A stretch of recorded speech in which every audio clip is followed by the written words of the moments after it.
So let's talk about it. Some folks think this is America first.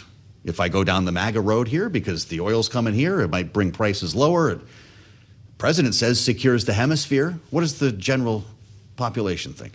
Well, first and foremost, lots of shock and awe over the weekend. This was something that obviously called the attention of all of America, all Americans. Ultimately, though, I think it's too soon to know. And when you look at the data, just across the board, nothing specific, but across the board, there's a lot of Americans, a third of Americans are undecided. There's no consensus about why we went in. That's still to be determined, at least from a public opinion standpoint. That's a problem. And so I would say there's a lot more questions than answers at this point. What we do know is it's an issue that divides the nation. One third are in favor, one third are against, and one third, as I said before, don't know. There's no consensus, like I said before, on why we went in. Republicans think it was because of narco-trafficking and drugs. Democrats because of oil. It's probably a combination of the two, but there's no consensus there. But at the very least, all Americans, whether you're red, blue, or somewhere in between, you're purple, you are worried about overexposing America in one more conflict. Yeah. You know, the forever wars have left their mark. They're there in the consciousness and the psyche of America. And I think there's a lot of concern in public opinion today. Well, we're showing on the screen now, if you're with us on YouTube, if you're listening on Bloomberg Radio, we're talking about becoming too involved. This is one of the questions that you asked. Really interesting. Concerned that the U.S. will become too involved in Venezuela. All Americans, 72%, among Democrats, 90%, but also more than half of Republicans and 74% of independents. Isn't this partly why Donald Trump got elected, was to not get too involved in places like Venezuela? Yeah, America First during the campaign was anti-interventionist. You don't go into places where you don't have the plan to get out. Ultimately, that's why we're seeing the concern. When you do focus groups with Americans, they do cite Afghanistan and Iraq over and over again. Wow. They see those as huge errors made in the past, those that where we lost a lot of treasure and blood, sweat, and treasure, right, ultimately. And it weighs still. But once again, if you peel away the onion, there's much more Republican support for this intervention than there's Democrat or independent support. I don't see it in the short term splitting the base. I think that was one of the questions that ultimately you asked. Yes, right. Yeah, I see it more in the shortest of terms having a very localized rally around the flag effect. That is, not all Americans are excited about it. Probably doesn't move the numbers that much. But with the Republican base specifically, it at the very least diverts attention away from some of those other complicated issues like Epstein, like affordability, like the midterms. I haven't heard the name Epstein outside of yesterday when I guess DOJ says openly, we've only put out 1% or something like that, but nobody's talking about it. This really has changed the topic for better or worse. Cliff Young, when you think about Republican support for this, I want you to listen to what John Bolton said to us yesterday. Okay. Not a huge fan of Donald Trump, but he served in the first administration and he was involved with Maduro and Venezuela. He doesn't see the payoff here when we think about exit strategy and whether this is worth it. Listen to what John Bolton told us. I think that the administration has acted in an ad hoc, day-to-day fashion. That doesn't guarantee failure, but let's be clear, if the objective is to turn Venezuela into a society where its people actually govern it, and maybe that's not Trump's intention, but if that is, they're a long way from it. And anybody who thinks the Venezuelan oil industry is going to emerge from the ashes in a matter of weeks or months or even a couple of years doesn't know how bad the situation is.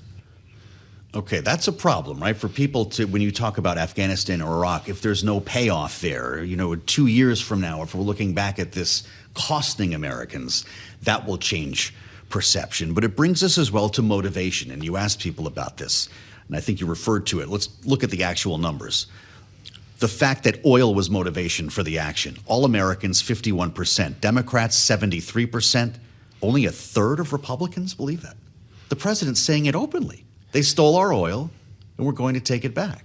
Yeah, but this is a narrative that's been around for a while. If you kind of peel the onion away and you listen to it over the last few years, on the right, among conservatives, the argument was about narco-terrorism. That's right. And I think that's how Republicans today frame it.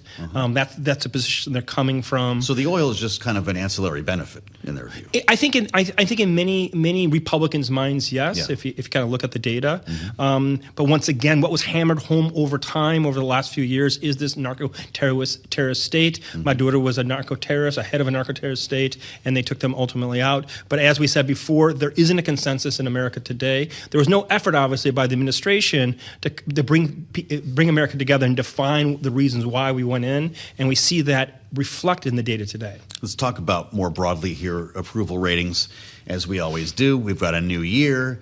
Seems like New Year, same old problems, but let's call it a clean slate. If that's the case, Cliff Young, Trump sees no bump so far.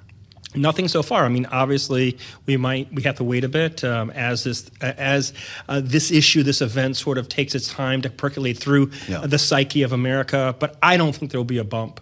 There might be some crystallization on the Republican side, on the MAGA side. Kind of, there was a fight going on internally about a number of issues, and that might bring them together. But no real bump. He's in the low 40s. That's where he was before Christmas or the holiday break.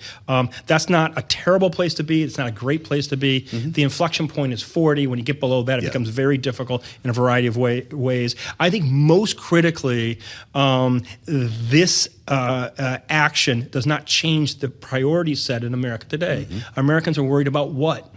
They're worried about jobs. They're worried about affordability. They're worried about health care. Indeed, over the last 3 months, health care has gone from a tertiary issue to number 3 in the United States today. That's what Democrats want to hear. Yeah, and they're worried about the cost of it. That's not good for the midterms. So these domestic issues, I would say, are really still the kingmakers. Yes. And unless we get bogged down in slogging it out in Venezuela, I don't see that as becoming a central issue. So that would say to us then, when the president went to Kennedy Center yesterday, told Republicans, if you lose the midterms, they impeach me and they ruin the country. That will be decided on the economy and on health care, not which tanker we just seized last week. No, that's for now, that's a tertiary issue.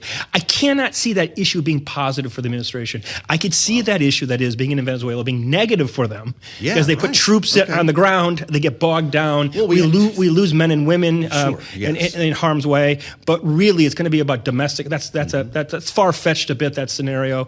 What really is going to be important are those domestic issues. We have become pretty complacent with this extraordinary military that we have, just pulling off one feat after another. We're not used to being shot back at very often anymore, are we? Well, yeah, not lately, right? I mean, we also are not. We don't have a lot of patience because these sorts of things take a long time, right? Ultimately, if you think of Japan and Germany after World War II, it wasn't one generation, it wasn't 2 generations, it was 3 generations. You need a lot of longevity that way. But what we know based upon experience is that as the body count goes up, your approval ratings go down. Wow. And so that's how, if at all, Venezuela will have an impact on the midterms. Isn't that something else? So I think what we've learned here is it's time for the president to get back on the road, right? I mean, we ended last year with the beginning of a road show about affordability. We've just spent the last 3 weeks talking about Venezuela, Maduro, and just about everything but. Yeah, I mean, what's very interesting at Ipsos, we track actually the social media feeds and the content of them. And leading up to the Venezuela action, it was all about Epstein. Yeah, okay. And it hasn't been at all since then.